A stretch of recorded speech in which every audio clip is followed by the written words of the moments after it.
नमस्कार, मैं डॉक्टर रजनीश कुमार आप सभी का एक बार फिर से हार्दिक स्वागत करता हूं। UP TGT PGT question paper solve करने के क्रम में मैं आज पार्ट 2 क्वेश्चन पेपर पर बातचीत करने जा रहा हूं। पिछले लेक्चर में हमने यूपी पीजीटी टीजीटी 2011 विज्ञापन के अंतर्गत जो पेपर हुआ था, सन 2015 में पेपर हुआ था, उसके पार्ट 1 पर विचार कर लिए थे, जिसमें क्वेश्चन नंबर 1 से 61 तक के प्रश्नों पर हमने विचार किया था और उम्मीद है कि ये लेक्चर आप सभी को पसंद आया होगा। आज उसी की अगली कड़ी में हम क्वेश्चन नंबर 62 से 125 तक के सवालों को हल करेंगे। ठीक है, तो क्वेश्चन नंबर 62 जो प्रश्न है, नील गाय में कौन सा समास है? विकल्प ए तत्पुरुष, बी अव्ययीभाव समास, सी कर्मधारय, डी द्वंद्व। तो इसमें जो सही उत्तर है वो है कर्मधारय समास। समास पर मैंने ऑलरेडी वीडियो बना रखा है, तो उसे भी आप देख सकते हैं। क्वेश्चन नंबर 63, लिंग किस भाषा का शब्द है? ऑप्शन ए हिंदी, बी अंग्रेजी, सी संस्कृत, डी जर्मन। तो सही उत्तर है option C Sanskrit. Question number 64, ठाकुर शब्द का स्त्रीलिंग क्या होगा? ऑप्शन ए ठकुरानी, बी ठकुराइन, सी ठकुरिन, डी ठाकुरी।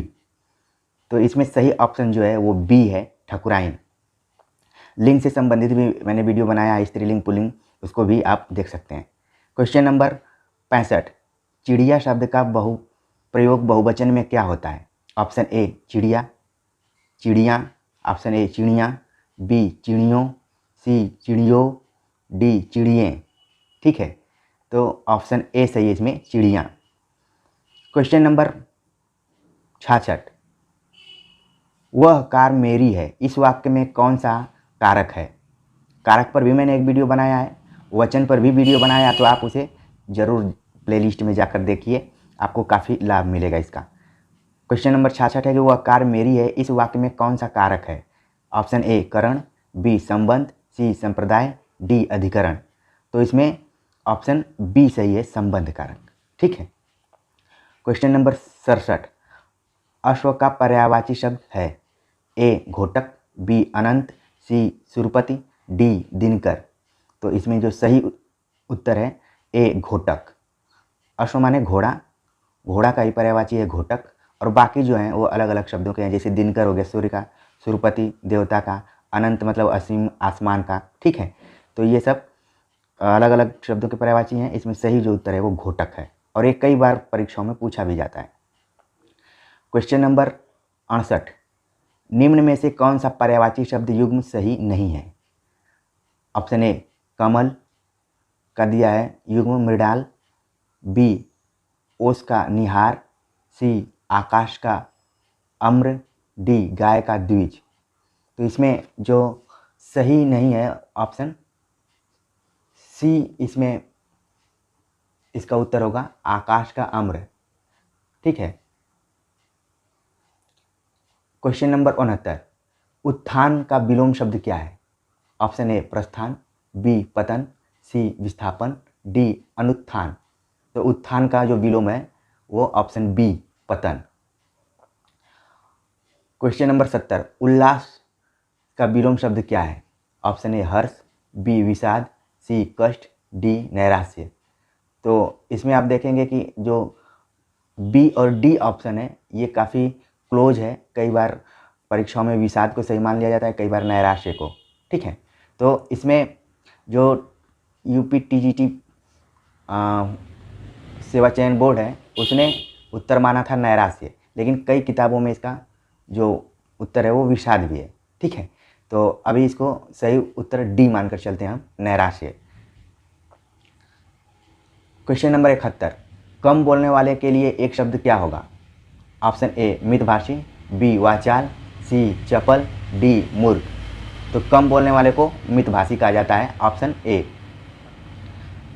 क्वेश्चन नंबर 72, जिसकी भुजाएं घुटनों तक लंबी हों के लिए एक शब्द क्या होगा? ऑप्शन ए अजान बाहु, बी अजान बाहु, बी अनजान बाहु, सी समबाहु, डी अग्रबाहु। अब इसमें आप देख रहे हैं कि ए और बी को पढ़ने में ध्यान रखने की जरूरत है। एक में लिखा है अजान बाहु, दूसरे में लिखा अनजान बाहु। तो जिसकी भुजाएं घुटनों तक लंबी होती हैं उसे अजान बाहु कहा जाता है। ठीक है, ये वाक्यांश के लिए एक शब्द के रूप में है। क्वेश्चन नंबर 73, अपने हाथ से स्वयं काम करो वाक्य शुद्ध रूप क्या होगा?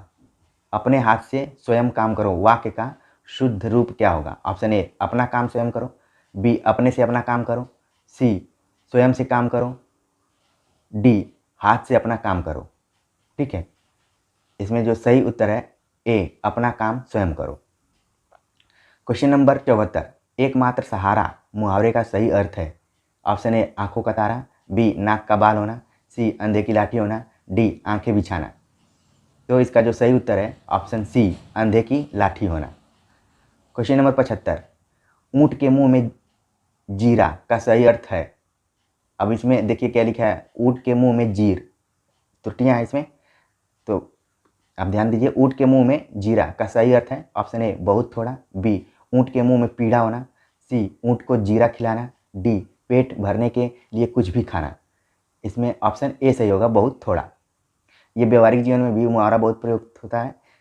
ठीक है, क्वेश्चन नंबर 76, अभिज्ञान शाकुंतलम नाटक के लेखक का नाम बताइए। Option A, Bhavabhuti, B, Bhasa, C, Kalidasa, D, Bharavi. इसमें ऑप्शन सही है सी, कालिदास। संस्कृत साहित्य पर भी मैंने एक अलग से वीडियो लेक्चर बनाया है, उसे भी आप जाकर देख सकते हैं, काफ़ी आपको उससे फ़ायदा मिलेगा। क्वेश्चन नंबर 77, इनमें से कौन सा नाटक भास का नहीं है? ऑप्शन ए, प्रतिभा नाटक, बी, उरुभंग, सी, दूतवाक्यम, डी, मालविका अग्निमित्रम। तो इसमें सही उत्तर जो है डी है, मालविका अग्निमित्रम, जो कि कालिदास द्वारा लिखा गया है। क्वेश्चन नंबर 78, स्वप्नवासव दत्तम नाटक के लेखक का नाम बताइए। A, Kalidas, B, Bhasa, C, Bhavabhuti, D, Vyasa. तो इसमें जो सही उत्तर है वो है B, Bhasa. Question number 79, Bharavi की माता का क्या नाम था? Option A, Sushila, B, Geeta, C, Sunita, D, Meeta. ठीक है, तो ये लग रहा है किसी परिवार से ही पूरा नाम उठा लिया गया है। इसमें सही उत्तर जो है ए है, सुशीला, और बाकी गीता, सुनीता और मीता ये सब गलत है। ठीक है, भारवी की माता का नाम सुशीला था। और ये क्वेश्चन काफ़ी एक तरीके से टफ हो गया था, और इसमें अनुमान से ही जो उत्तर लगाएगा, जिसको तुक्का बोलते हैं, उसी का सही हो सकता था। मैंने भी तुक्का ही लगाया था। क्वेश्चन नंबर 80, शिशुपाल बधम रचना के लेखक का नाम बताइए। Option A, Magh, B, Kalidasa, C, Shriharsha, D, Bhavabhuti. तो शिशुपाल बधम के जो रचनाकार हैं, लेखक हैं, वो महाकवि माघ हैं। ठीक है, शिशुपाल बधम में कुल 20 सर्ग हैं। आप संस्कृत साहित्य पर जो मैंने लेक्चर तैयार किया था, वीडियो बनाया था, उसे निश्चित तौर पर जाकर देखिए, काफ़ी आपको फायदा होगा। क्वेश्चन नंबर 81, श्रीहर्ष के पिता का नाम बताइए। Option A, Sudhir, B, Sushil, C, Hari, D, Krishna.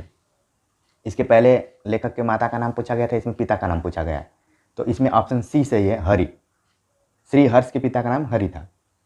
Question number 82, 10 Kumar चरित के लेखक का नाम बताइए। Option A, Dandi, B, Harsha, C, Vyas, D, Bharavi. तो 10 कुमार चरितम के जो लेखक हैं वो option A, Dandi. Question number 83, इनमें से कौन सी रचना दंडी की नहीं है? ठीक है, दंडी से ही सवाल है, नहीं है। कौन सी रचना दंडी की नहीं है? Option A, 10 Kumar Charit, B, Subandhu, C, Vasav Datta, D, Kadambari. तो जो 10 कुमार चरित है दंडी की रचना है, सुबंधु भी दंडी की रचना है, वासव दत्ता भी दंडी की रचना है, कादम्बरी ऑप्शन डी, कादम्बरी बाणभट्ट की रचना है। ठीक है, तो ऑप्शन डी इसमें सही होगा। क्वेश्चन नंबर 84, सही संधि विच्छेद का चयन कीजिए। ऑप्शन ए, वि धन द्यार्थी, बी, विद्या धन अर्थी, सी, विद्या धन आर्थी, डी, विद्या धन थी। कुल मिलाकर ये विद्यार्थी शब्द का सही संधि विच्छेद क्या होगा वही पूछा गया है। अब बस शब्दों को अलग अलग से तोड़ के रखने की कोशिश की गई है। तो इसमें जो ऑप्शन बी है, विद्या धन अर्थी, विद्यार्थी। अब इस प्रश्न को हल करते समय क्या ध्यान देना है, अपने को सावधानी से, धैर्य से ऑप्शंस को देखना है, वरना जल्दीबाजी में कुछ भी इसमें आप टिक कर सकते हैं, रंग सकते हैं। कई बार ओमार सीट रंगने में भी सावधानी रखना होता है। कई बार अपने मित्रों को आपने सुना होगा कि मुझे ये रंगना था, मैंने गलती से ये रंग दिया। ठीक है, तो रंगने में ही ध्यान देना है ऐसे प्रश्नों को। क्वेश्चन नंबर 85, यद्यपि का संधि विच्छेद है। यद्यपि, ऑप्शन ए, यदि धन अपि, बी, यद्य धन पि, सी, यद धन अपि, डी, य धन अपि। तो इसमें भी सही जो भी ऑप्शन से वो है यदिधन अपि, यद्यपि। क्वेश्चन नंबर 86, हरिश्चेते शब्द में कौन सी संधि है? हरिश्चेते, ऑप्शन ए स्चित्व संधि, बी गुण संधि, सी विसर्ग संधि, डी चर्त्व संधि। तो हरिश्चेते में स्चित्व संधि है, ऑप्शन ए इसका सही है। क्वेश्चन नंबर 87, पितृक्षा शब्द में कौन सी संधि है? तो ऑप्शन ए स्वर संधि, बी व्यंजन संधि, सी विसर्ग संधि, डी गुण संधि। तो जब इसकी संधि करेंगे तो पितु इच्छा होगी, तो ऑप्शन सी विसर्ग संधि। क्वेश्चन नंबर 88, अनुदिनम में कौन सा समास है? ऑप्शन ए अव्ययी भाव समास, बी कर्मधारय समास, सी बहुव्रीहि समास, डी द्वंद्व समास। तो इसमें जो सही उत्तर होगा ऑप्शन ए अव्ययी भाव समास। जब मैंने समास पढ़ाया था और लेक्चर में बताया था कि अव्ययी भाव समास में प्रथम पद की प्रधानता होती है और उसमें उपसर्ग लगा रहता है, तो आप देखेंगे अनुदिनम, अनु उपसर्ग लगा हुआ है, तो ये इसका लक्षण है इसको पकड़ने का। तो एक बार जरूर उस लेक्चर को आप सब देखिए। जिन लोगों ने देखा होगा उनके लिए कोई बात नहीं, जिन्होंने नहीं देखा हुआ एक बार समय निकाल कर जरूर देखें, क्योंकि हमारे पास सबसे अगर किसी चीज़ की कमी है तो वो समय की कमी है और दिक्कत है। ठीक है, अब चलते हैं, अगला क्वेश्चन है 89वां 89, पीताम्बर शब्द में कौन सा समास है? पीताम्बर में कौन सा समास है? ए तत्पुरुष, बी द्वंद्व, सी द्विगु, डी बहुव्रीहि। तो इसमें बहुव्रीहि समास है, डी उत्तर इसका सही होगा। कई बार पीताम्बर में कर्मधारय भी रहता है, लेकिन यहाँ पर देखिए क्वेश्चन को विवादित न करने के लिए कर्मधारय को विकल्प में नहीं रखा गया है, नहीं तो ये विवादित सवाल हो जाता है। तो इसलिए इसका सही उत्तर डी है, बहुव्रीहि। क्वेश्चन नंबर 90, नमः शिवाय शब्द कौन सी विभक्ति है? नमः शिवाय शब्द में कौन सी विभक्ति है? ऑप्शन ए चतुर्थी विभक्ति, बी पंचमी विभक्ति, सी तृतीय विभक्ति, डी षष्ठी विभक्ति। तो ये विभक्तियों से संबंधित सवाल है और है कि प्रथमा विभक्ति, द्वितीय, तृतीय, चतुर्थी, पंचमी, षष्ठी, सप्तमी में कौन सी विभक्तियाँ होती हैं, इनका सूत्र होता है। तो जो लोग संस्कृत पढ़े होंगे उनके लिए ठीक है, नहीं तो आवश्यकता अनुसार इस पर भी एक छोटा सा लेक्चर तैयार किया जा सकता है और मैं कोशिश करूँगा कि तैयार करूँ। नमः शिवाय में चतुर्थी विभक्ति है, ठीक है, ऑप्शन ए इसका सही होगा। अब हम देखते हैं क्वेश्चन नंबर 91, भिक्षुक पादेन खंज अस्ति में कौन सी विभक्ति है? ए प्रथमा विभक्ति, बी द्वितीय विभक्ति, सी तृतीय विभक्ति, डी षष्ठी विभक्ति। तो इसमें ऑप्शन सी सही है, तृतीय विभक्ति, ठीक है। क्वेश्चन नंबर 92, करणीय शब्द में कौन सा प्रत्यय है? अब प्रत्यय, उपसर्ग और प्रत्यय दोनों पर भी मैंने वीडियो बनाया हुआ, आप देख सकते हैं उसको। करणीय शब्द में कौन सा प्रत्यय है? ए कृत्वा, बी तव्यत, सी अनियर, डी तद्धित प्रत्यय। तो इसका जो सही उत्तर है वो है अनियर, विकल्प नंबर सी अनियर। 93, राज्ञा शब्द में कौन सी विभक्ति है? राज्ञा, ऑप्शन ए तृतीया, बी चतुर्थी, सी पंचमी, डी षष्ठी। तो जब आप विभक्तियों को पढ़ेंगे और रूप याद करेंगे, खासतौर से शब्द रूप और धातु रूप, तो उसमें आप देखेंगे कि कई जगह सेम शब्दों का प्रयोग किया जाता है और कई जगह डिफरेंट रहता है, तो उसी डिफरेंट को आपको ध्यान में रखना है। तो राज्ञा शब्द में तृतीय विभक्ति है, ऑप्शन ए सही होगा। क्वेश्चन नंबर 94, गमिष्यति धातु में कौन सा काल है? गमिष्यति धातु में कौन सा काल है? ए वर्तमान काल, बी भूतकाल, सी भविष्य काल, डी लोट लकार। तो इसका जो सही उत्तर होगा भविष्य काल, गमिष्यत, गमिष्यत, गमिष्यन्ति, ठीक है, इस तरीके से। तो ये जो काल हैं इनको भी बहुत ही ध्यान से पढ़ने की ज़रूरत है। संस्कृत की कोई भी व्याकरण की किताब आप लेकर उसमें से याद कर सकते हैं। क्वेश्चन नंबर 95, विद्यालयम निकषा जलाशय अस्ति, विद्यालय के निकट जलाशय है, यह इसका सही अर्थ है, ठीक है। तो सही अर्थ इसमें अनुवाद एक तरीके से पूछा गया है। ऑप्शन ए विद्यालय से दूर जलाशय है, निकषा मतलब निकट होता है, ठीक है। तो ऑप्शन ए लिखा है कि विद्यालय से दूर जलाशय है, ये तो गलत है। बी विद्यालय के समीप जलाशय है, ठीक है, समीप को समीप लिख दिया गया है यहाँ पर, तो विद्यालय के समीप जलाशय है। सी विद्यालय के थोड़ी दूर पर विद्यालय है। ऑप्शन डी विद्यालय के कोने में जलाशय है। तो इसमें ऑप्शन बी सही है और बाकी सब गलत है, विद्यालय के समीप जलाशय है। क्वेश्चन नंबर 96, प्रेम सागर किसकी रचना है? Option A Sadal Mishra, B Lallulal, C Inshallah Khan, D Nachiketa उपाख्यान।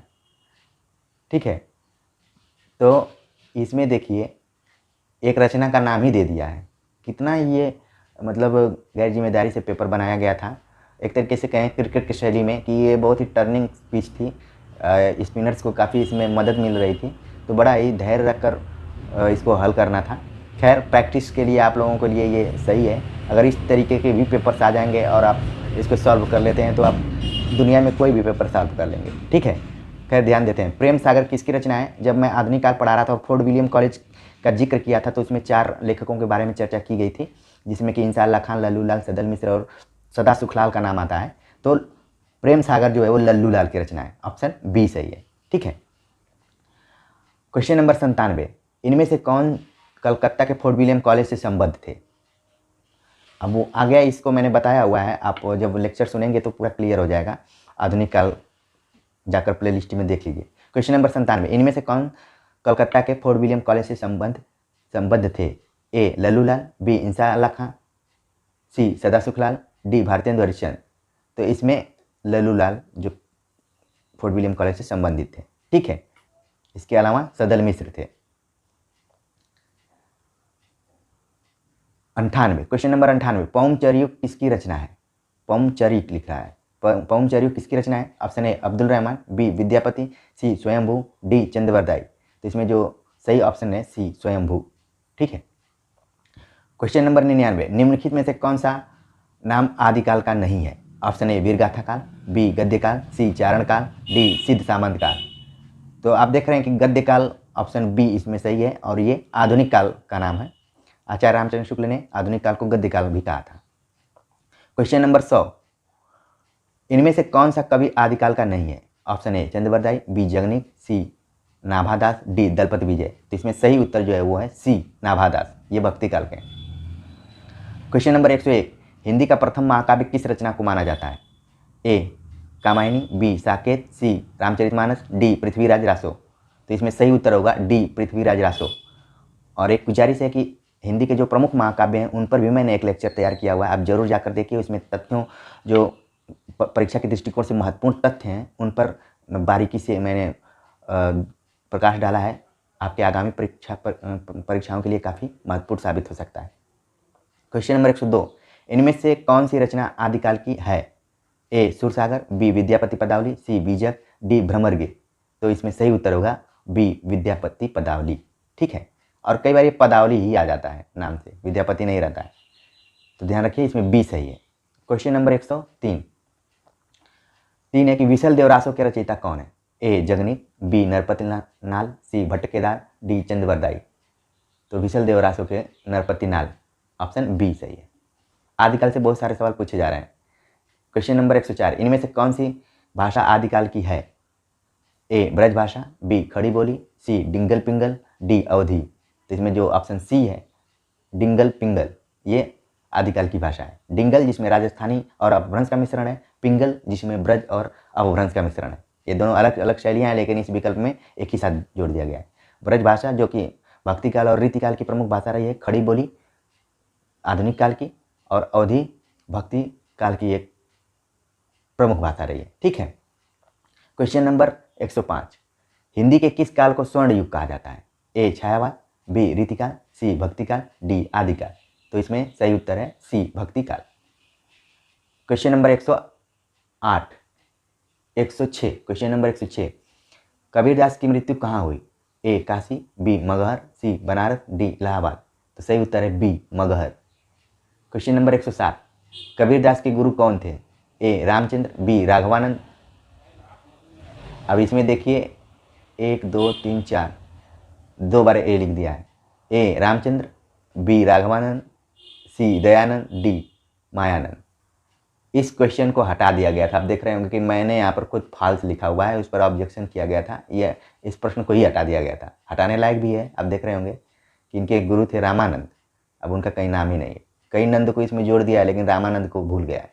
ठीक है, कैसे मतलब पेपर बनाया गया है भगवान जाने। और जो लोग इस लेक्चर को देख रहे होंगे, ये मैंने पेपर नहीं बनाया हुआ है, ये जिस पेपर में खुद बैठा था पीजीटी 2011 के विज्ञापन के अनुसार सन 2015 में इसका एग्जाम हुआ था, उसी को एकदम ये ओरिजिनल पेपर है। ठीक है। क्वेश्चन नंबर 108, संत काव्य नाम किसने दिया है? ए आचार्य रामचंद्र शुक्ल, बी राहुल साकृत्यायन, सी राम कुमार वर्मा, डी हजारी प्रसाद द्विवेदी। तो संत काव्य नाम दिया राम कुमार वर्मा। जब मैं आधुनिक काल जब मैं भक्ति काल पढ़ा रहा था तो उसमें इसका पूरा जिक्र किया हुआ है कि निर्गुण या ज्ञानाश्रय नाम किसने दिया, संत काव्य नाम किसने दिया है? तो राम कुमार वर्मा ने। ठीक है, इनके इतिहास का नाम था हिंदी का आलोचनात्मक इतिहास। ठीक है, हिंदी साहित्य का आलोचनात्मक इतिहास 1936 में प्रकाशित हुआ था। तो ये सब ध्यान देने की जरूरत है। क्वेश्चन नंबर 109, मिस कागज छुओ नहीं कलम गयो न हाथ किसके विषय में कहा गया है? ए नानक, बी रैदास, सी कबीर, डी दादू। तो इसमें सही उत्तर है सी कबीर। यहाँ पर मिस लिखा है, मस ही होना चाहिए।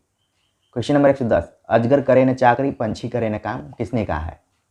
ए तुलसीदास, बी सूरदास, सी रैदास, डी मलुकदास। तो इसमें सही उत्तर है डी मलुकदास। क्वेश्चन नंबर 111, इनमें से जैसी की कौन सी रचना नहीं है? ए आखिरी कलाम, बी अखरावट, सी पद्मावत, डी चित्रावली। ठीक है, तो आखिरी कलाम भी है, अखरावट भी है, पद्मावत भी है, चित्रावली इसमें ऑप्शन डी सही है, चित्रावली, जो कि उस्मान की रचना है। ठीक है। 112, कुतुबन के गुरु कौन थे? ए दादू, बी शेख सलीम, सी शेख बुढ़न, डी सुंदरदास। तो इसमें ऑप्शन सी सही है, शेख बुढ़न, जबकि सही नाम है शेख बुढ़ान। ठीक है, लेकिन यहाँ पर ये लिखा हुआ है तो शब्द निकट होने की वजह से ये सही होना चाहिए, लेकिन इस प्रश्न को भी हटा दिया गया था। क्वेश्चन नंबर 113, मधुमालती की रचना किसने की है? ए दाऊद, बी कुतुबन, सी मंजन, डी जयसी। तो इसमें सही उत्तर है सी दाऊद। इसमें सही उत्तर जो है वो सी मंजन। मुल्ला दाऊद ने चंदायन की रचना की थी, कुतुबन ने मृगावती, मंजन ने मधुमालती, जयसी ने पद्मावत। ठीक है। क्वेश्चन नंबर 114, पद्मावत को समासोक्ति किसने कहा है? ए गणपति चंद्र गुप्त, बी आचार्य रामचंद्र शुक्ल, सी माता प्रसाद गुप्त, डी राम कुमार वर्मा। तो सही उत्तर होगा बी आचार्य रामचंद्र शुक्ल। क्वेश्चन नंबर 115, अष्टछाप में कौन सा सम्मिलित नहीं है? अष्टछाप में कौन सम्मिलित नहीं है? ए कुंभन दास, बी छित स्वामी, सी केशवदास, डी नंददास। तो इसमें सही उत्तर है सी केशवदास, अष्टछाप के अंतर्गत नहीं आते हैं। अष्टछाप में कुल 8 कवि हैं, 4 बल्लभाचार्य के शिष्य हैं और 4 विठलनाथ के शिष्य हैं। इनका मैंने फार्मूला भी बताया था। बल्लभाचार्य का KSPK, कुंभन दास, सूरदास, कृष्णदास और परमानंद दास थे। और विठलनाथ के मैंने सूत्र बताया था GNCC, मतलब गीत गोविंद, नंददास, क्षितिज स्वामी, चतुर्भुज दास। ठीक है, शॉर्ट टाइम के लिए ये सारे फार्मूले आपके काम आ सकते हैं। क्वेश्चन नंबर 116, सूरदास कौन सी धारा के प्रतिनिधि कवि हैं? ए कृष्ण काव्य, बी राम काव्य, सी संत काव्य, डी सूफी काव्य। इसमें जो सही उत्तर है वो है ए कृष्ण काव्य। क्वेश्चन नंबर 117, सूरदास किसके शिष्य थे? ए बल्लभाचार्य, बी गोकुलनाथ, सी विठलनाथ, डी नाभादास। तो इसमें ऑप्शन ए सही है, बल्लभाचार्य। अभी मैंने फार्मूला बताया था उसी के आधार पर। क्वेश्चन नंबर 118, इनमें से पुष्टमार्गी कवि कौन है? ए सूर, बी कबीर, सी जयसी, डी तुलसी। तो इसमें जो सही उत्तर है ए सूरदास। ठीक है। क्वेश्चन नंबर 119, कृष्ण गीतावली के रचनाकार हैं? ए तुलसी, बी सूरदास, सी कबीर, डी रामानंद। तो कृष्ण गीतावली नाम से लिखा है तुलसीदास ने। कई बार कन्फ्यूजन होने लगता है कि तुलसीदास ने तो केवल राम के बारे में लिखा है, कृष्ण के बारे में नहीं लिखा होगा, लेकिन सही उत्तर इसमें तुलसीदास है। ठीक है। क्वेश्चन नंबर 120, गोस्वामी जी के पिता का नाम था? गोस्वामी जब शब्द आए तो वहाँ पर तुलसीदास के लिए यूज किया गया है। Option A Gangaram, B Atmaram, C Devtadin, D इनमें से कोई नहीं। तो गोस्वामी तुलसीदास के पिताजी का नाम था आत्माराम। ठीक है, और माताजी का नाम हुलसी देवी। तो ऑप्शन बी सही है।